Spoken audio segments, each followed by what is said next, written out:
सर्वमङ्गलमाङ्गल्ये शिवे सर्वार्थसाधिके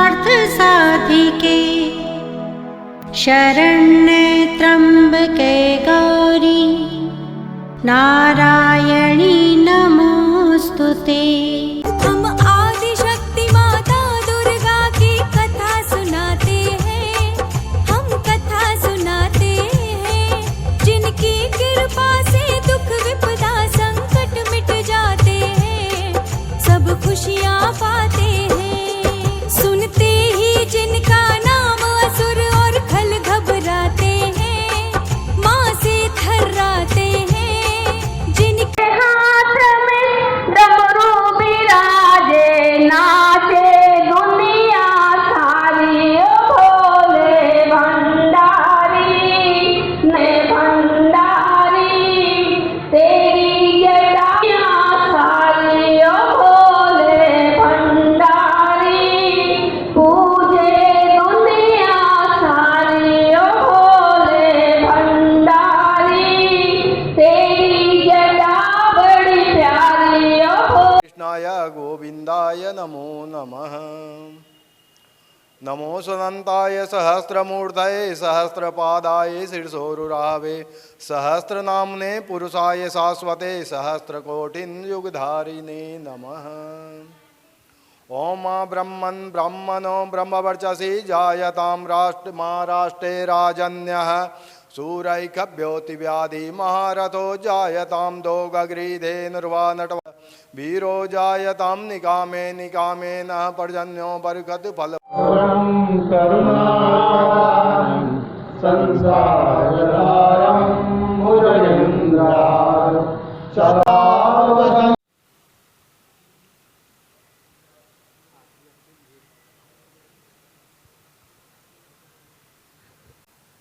आइए, आज की कथा बहुत बड़ी है भैया, और बड़ा ही आनंद वाला है। देखिए, हम तो आज तैयार होके आए, बहुत कायदे से तैयार हुए हैं। क्यों? क्योंकि आज ओम जय माता की, ओम जय माता का पुत्र जन्मेजय महर्षि वेदव्यास का पैर पकड़ लेता है और कहता है कि एक ऐसी कथा सुना दीजिए जिसको सुनने के बाद कुछ और इच्छा बाकी न रह जाए, और एक साथ धर्म अर्थ काम और मोक्ष, और साथ ही साथ मेरे परिवार में सुख शांति समृद्धि और मेरे पूर्वजों को तार दे, तार दे, मेरे पूर्वजों को तार दे, यहां तक कि मेरे पिता को भी। तो लिखने वाला खुद देवी भागवत सुना रहा है।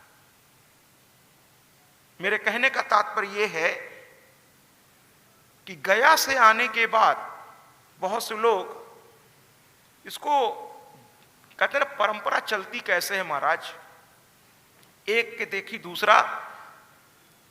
ऐसा किसी भी शास्त्र में नहीं लिखा है कि महाराज ये कार्यक्रम के बाद ये तो आपकी इच्छा पर है।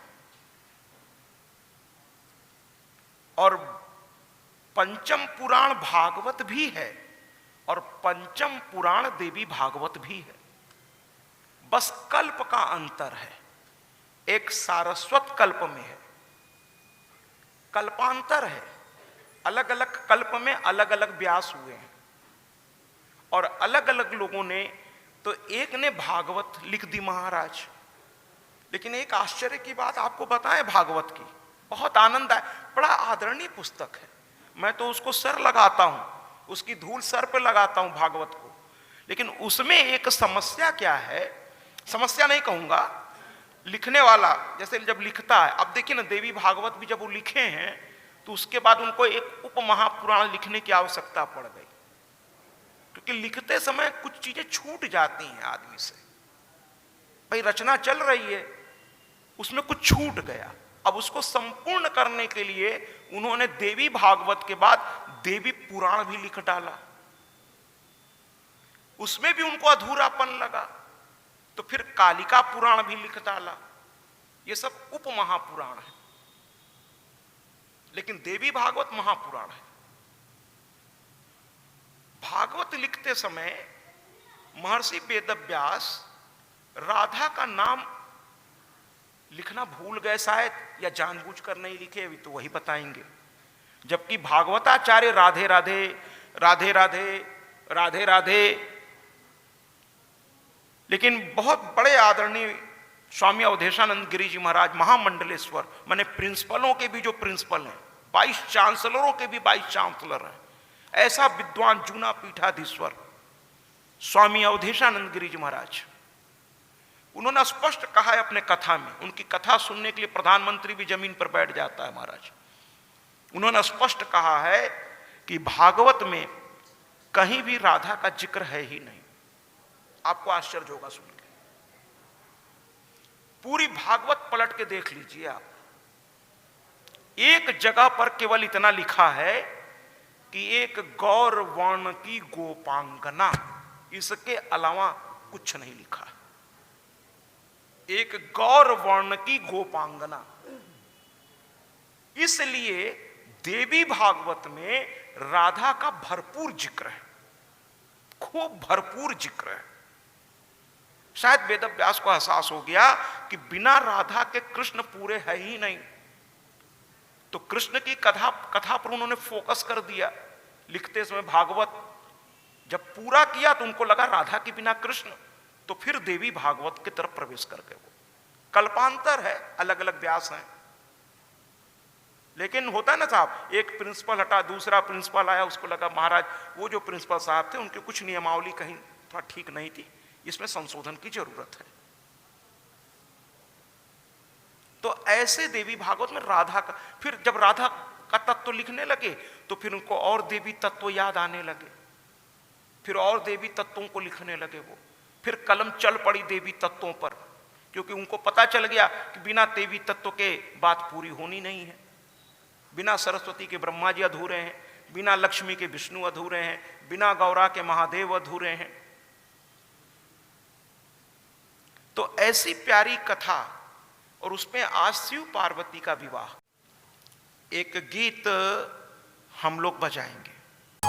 विंध्यवासिनी के आंगन में सोना बरस रहल बा, जेबाया भागा अपने घर में बैठल तरस रहल बा। लोहाया के माई चरण में सोना बन जाला, मड़ई के जगह कृपा से बिल्डिंग तन जाला। मैया के मंदिर में तकदीर बदल जाला, मैया के मंदिर में तकदीर बदल जाला। मैया के मंदिर में तकदीर बदल जाला, मैया के मंदिर में तकदीर बदल जाला। लोहाया के माई चरण में सोना बन जाला, अगर हो गई कृपा तो मड़ई बिल्डिंग तन जाला। मैया के मंदिर में तकदीर बदल जाला। में प्रवेश करें। एक राजा थे, उनका एक ही पुत्र था, ये भी अयोध्या के नरेश थे महाराज। ये राजा तो बहुत धार्मिक थे, बहुत अच्छे थे, बहुत अच्छे थे। और वो राजा अरुण, और प्रजा को वो अपने बच्चों जैसा मानते थे। प्रजा ने सबको भोजन मिल गया कि नहीं, किसी के घर में कोई कमी तो नहीं है, इसके देखने के बाद ही वो भोजन करते थे। उनके गुप्तचर चारों ओर घूमते थे कि किसी को कोई कमी तो नहीं है। ऐसे राजाओं की आज बड़ी जरूरत है महाराज। महंगाई चरम सीमा पर है और रोजगार सीमित होते जा रहे हैं, जनसंख्या बढ़ती जा रही है। आने वाला दिन कुछ ठीक नहीं लग रहा हमको, क्योंकि रोजगार जब कम हो जाएगा, इंसान की औसत कमाई कम हो जाएगी, तो फिर क्या होगा इस समाज में, ये बताने की आवश्यकता है नहीं। चिंतन करना होगा जो जिम्मेदार लोग हैं कि परिस्थिति हाथ से निकले, इसके पहले कुछ इस पर चिंतन करना बड़ा जरूरी है। जो कर सकते हैं मैं उनसे निवेदन कर रहा हूं।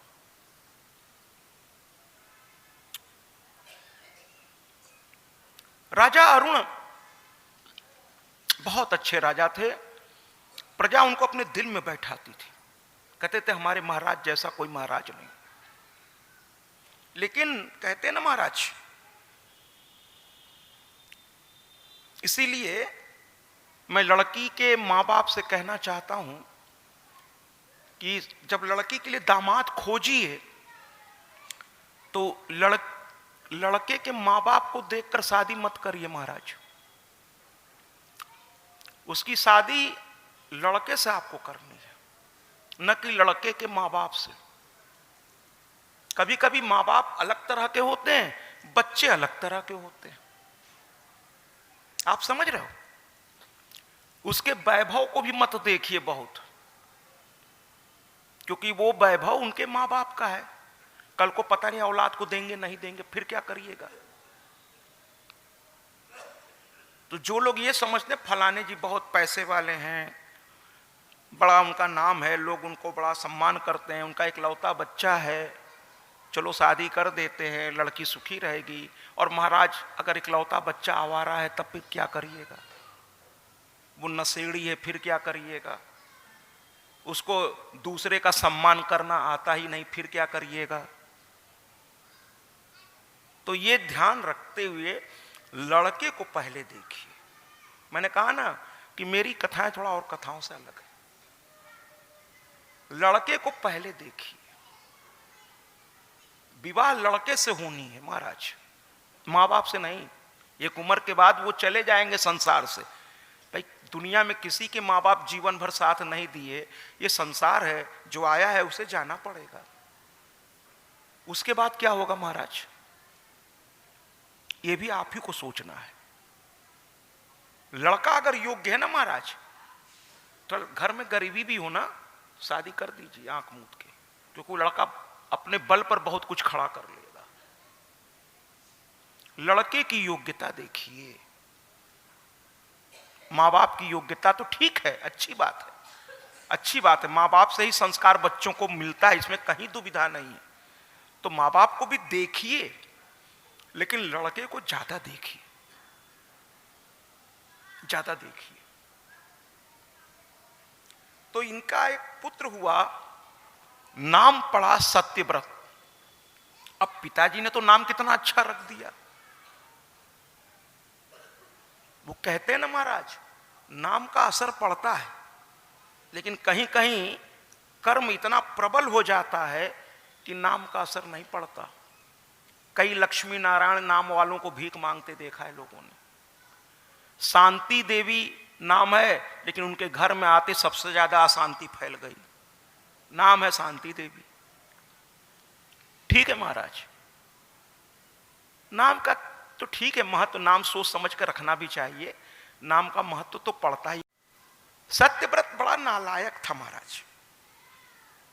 पिता की कोई बात नहीं सुनना उसकी आदत थी। पिता भी बोले नहीं तो पहले ही उसको काट देता था। जैसे कबीर दास का लड़का था, कबीर दास जो कहे उसका ठीक उल्टा वो कहता था। कबीर दास रो देते थे उसको देख के। वो यहां तक लिख डाले थे कि बूढ़ा वंश कबीर का उपजे पूत कमाल। कमाल नाम रखे थे अपने बच्चे को, कमाले करता था। कहे बूढ़ा वंश कबीर का उपजे पूत कमाल। कुछ बच्चे जो होते ना महाराज, आप बोलना शुरू करिए, भगवान न करे आपके घर में ऐसा कोई औलाद हो, आप बोलना शुरू करो, उसका पहले वो काट देगा, ऐसा नहीं ऐसा। और ऐसे बच्चों को तो भगवान भी भला नहीं कर सकते। मैं बच्चों की बात नहीं कर रहा हूं, मैं हर उस व्यक्ति की बात कर रहा हूं जिसे दूसरों की सुनने की आदत नहीं है, जो मनमानी करता है। मैं सबकी बात कर रहा हूं। मनमानी करने से आपने अपने व्यक्तित्व को ऐसा बना लिया है, मैं सबकी बात नहीं कर रहा हूं, कुछ लोगों की, कि किसी की बात समझने की अब गुंजाइश ही आप में नहीं है, तो आपका भला तो भगवान भी नहीं कर सकते महाराज। फिर तो आपका अब जो होगा सो होगा, थोड़ा वक्त का इंतजार करिए। भाई आप सुनोगे नहीं, न गुरु की, न माता पिता की, न भगवान की, न शास्त्रों की, न संतों की, तो फिर देख लो आप क्या करना है। लास्ट में रावण ने भी यही किया था, किसी की सुनने को तैयार नहीं, विनाश को प्राप्त। 1,00,000 पूत 1,25,00,000 नाती, तय रावण घर दिया न बाती, लंका सुकोट समुद्र सिखाई, ता रावण को बचा न पाई। करो मनमानी, जिसको जो करना है करो, देखो फिर उसका फल क्या होता है। इसीलिए जो बहुत बड़े संत हैं वो ज्यादा समझाते नहीं, वो जानते हैं कि ये समझेगा नहीं। जो उनके पास आते हैं उनसे पूछते हैं, उन्हीं को बताते हैं, वो भी जो बहुत योग्य है।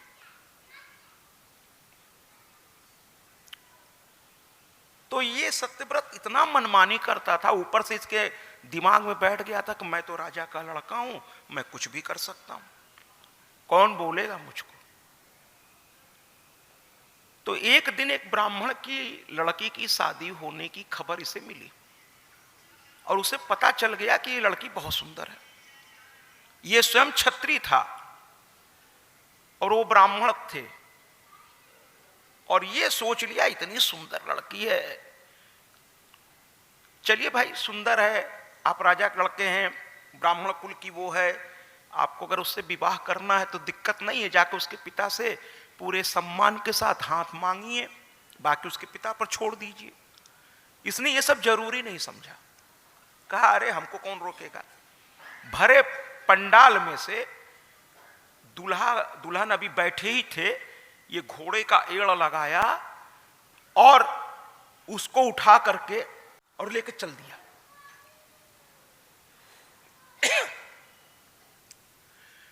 पिता पैर पकड़ रहा है कि युवराज ऐसा मत करो, अगर तुम भरी सभा से इसको लेकर चले जाओगे और कुछ दिनों के बाद इसको छोड़ दोगे तो इसकी जिंदगी बर्बाद हो जाएगी, मैं मुंह दिखाने लायक नहीं रहूंगा, कौन इससे विवाह करेगा। अरे हम लोग गरीब हैं, कमजोर हैं, तो इसका मतलब क्या हमारे बहू बेटी की कोई इज्जत नहीं है। लेकिन वो सुना ही नहीं, उसने पिता को लात मार दी। इसको कहते हैं अहंकार, कह हट, लात मार दी और घोड़े को एड़ लगाई, लड़की को घोड़े पे बैठाया, लेके चल दिया। अब ये ब्राह्मण लगा कि ये तो गिर जाएगा, लोगों ने समझाया एक काम करो, ये दुष्ट है लेकिन महाराज हमारे बहुत अच्छे हैं, इसके पहले कि अनर्थ हो जाए चलो दौड़ के चलते हैं महाराज के पास। सब वहीं से दौड़े, शादी होती अब कहां होगी, दूल्हा तो ऐसे ही उठ के चल दिया। अब ये दौड़ के गए, महाराज अरुण ने काम कर रखा था किले के एकदम मुख्य दरवाजे पर। राजा को ऐसा होना चाहिए महाराज कि प्रजा उनसे जब चाहे मिल सके, जिसको बहुत इमरजेंसी हो। उन्होंने घंटा लगा रखी थी कि किसी प्रजा को अगर कोई बहुत अत्यावश्यक कार्य हो तो वो कुछ न करे, बस उस घंटे को बजाए, मैं जिस भी अवस्था में रहूंगा सामने आऊंगा। और ये ब्राह्मण इस बात को जानता था, इसने घंटा पकड़ा और एक बार नहीं, परेशानी में जब आदमी अजीब सा उसकी व्यवहार हो जाता है, वो लगा बजाने, टन टन टन टन। राजा समझ गए कोई मामला बड़ा गंभीर है। वो अंतःपुर में विश्राम करने जा चुके थे, आधे अधूरे कपड़ों में वो बाहर आए। क्या हुआ बताओ। ब्राह्मण ने रोते रोते पूरी बात बता दी, ऐसे ऐसे हुआ। राजा क्रोध से एकदम लाल पीला हो गए, सेनापति को सीधे बुलाया, क्योंकि युवराज है ना महाराज, बड़े लोगों की जब अरेस्ट करने का वारंट निकलता है तो कांस्टेबल नहीं भेजा जाता, उसको अरेस्ट करने एसएसपी एसपी खुद जाते हैं। भाई बड़ा आदमी है ना, जो बहुत बड़ा ताकतवर है, तो एसएसपी एसपी तक को जाना पड़ता है। तो चलिए, तो सेनापति को बुलाया, कहा जाओ पकड़ के ले आओ। सेनापति भी समझ गया ये छोटे मोटे सेना के बस की बात नहीं है, मुझे जाना पड़ेगा। सेनापति ने कुछ चुनिंदा बहुत बड़े पदों पर बैठे सैनिकों को लेकर साथ में गया, ढूंढना शुरू किया। ये जंगल में उस लड़की को अपने घोड़े से पटक दिया था, खुद उतर चुका था। जैसे ही आगे बढ़ रहा था तब तक ये पहुंच गए लोग। कैट सावधान, पलट के देखा, इसको डर था ही नहीं। देखा सेनापति है, वो जानता था मेरे राज्य में कौन आएगा, मेरे ही लोग आएंगे, देखा जाएगा। सेनापति से कहता क्या है, भूल गए क्या, मैं युवराज हूं, आने वाले दिनों में मैं ही राजा बनूंगा, तू तो मेरा नौकर बनेगा, तेरी इतनी हिम्मत, तू मुझे रोकेगा। सेनापति भी सेनापति था, कहने लगा महाराज राजा बनोगे, अभी बने नहीं हो, मुझे अपनी चिंता है नहीं, मुझे तो जो राजा की कुर्सी पर बैठा है उसके आदेश का पालन करने की मुझे आदत है, और इस समय राजा हैं आपके पिता, तो मैं उनके आदेश से आया हूं, आप जब बनोगे तब की तब देखी जाएगी, अभी तो राजा वही है। चलोगे इज्जत से या फिर वही करना पड़ेगा जो मैं करना नहीं चाह रहा हूं, क्योंकि राजा का आदेश है तुरंत लेके आओ। इसने कहा हाथ नहीं लगाना मुझको, चलो। वो समझ गया कि मामला गंभीर हो गया है, समझदार तो था ही, राजा का लड़का था, इतना तो जानता ही था कि पिता ने बुला लिया तो अब तो गड़बड़ हो जाएगा। कहे चलो। अब सैनिकों की हिम्मत ना पड़े कि उसको आम कैदी की तरह ले आए। ये घोड़े पे बैठा, चारों ओर से उन लोगों ने घोड़े पे घेर लिया और लेकर इनको महल तक पहुंचा दिया। महाराज उसी अवस्था में खड़े थे, महाराज उस पिता को समझा रहे थे, रुको रुको थोड़ी देर में वो आ जाएगा मेरे सामने, चिंता मत करो। औरों की तरह अंदर नहीं चले गए, खड़े थे वहीं, पीले हो गए। कहने लगे इधर आ, इसकी लड़की कहां है? सेनापति उसको भी ले आया था। पहले उन्होंने सेनापति से पूछा इस लड़की को कोई नुकसान तो नहीं हुआ? उन्होंने कहा नहीं महाराज, होने ही वाला था लेकिन हम लोग पहुंच गए। क्या सुरक्षित है बिटिया तू? तो उसने हाथ जोड़कर रोते हुए कहा हाँ महाराज, आपके राज्य में सभी सुरक्षित है। लड़की को पिता को सौंप दिया, लेकिन पिता भी गुस्से में पागल हो रहा था।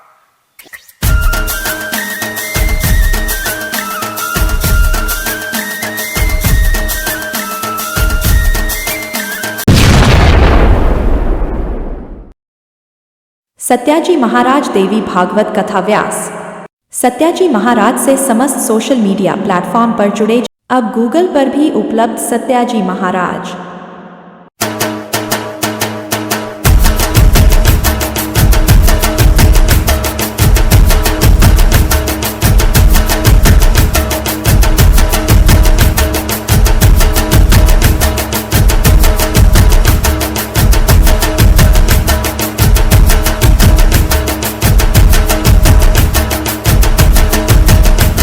यूट्यूब पर भी उपलब्ध सत्याजी महाराज।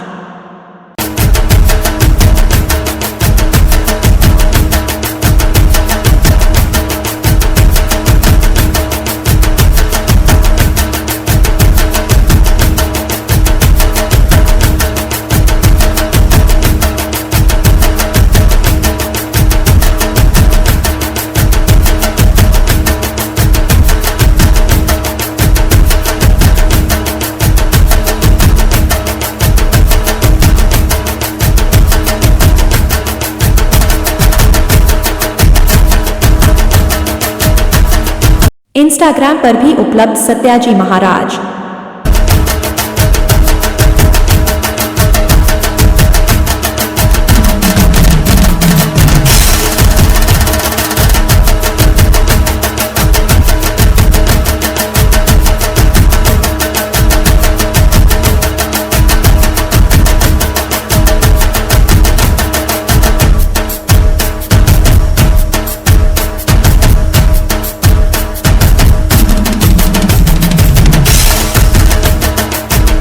फेसबुक पर भी उपलब्ध सत्याजी महाराज।